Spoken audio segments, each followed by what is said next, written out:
ముఖ్యంగా వ్యవసాయం చాలా కీలకమైనటువంటి రాష్ట్రంగా తెలంగాణలో ఉంది. 1.5 ఎకరాల సాగు భూమి ఉంది.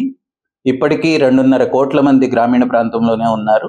దాదాపు 60 లక్షల మంది రైతులు, ఇంకో 60 లక్షల మంది వ్యవసాయ కూలీలు అక్కడ వ్యవసాయం మీద ఆధారపడి బతుకుతున్నటువంటి పరిస్థితి ఉంది. ఈ వ్యవసాయ ఉత్పత్తులు ప్రధానంగా వినియోగదారులుగా ఉన్నటువంటి నగరాలకి లేదా ప్రజలకి మొత్తం ఆహార ఉత్పత్తులన్నీ కూడా గ్రామీణ ప్రాంతంలోనే ఉత్పత్తి అవుతున్నాయి.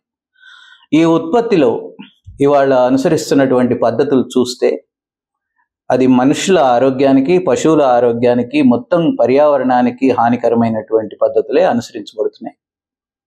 ఉదాహరణకి తెలంగాణ రాష్ట్రంలో రసాయనిక ఎరువుల వినియోగం వ్యవసాయంలో విపరీతంగా పెరిగింది.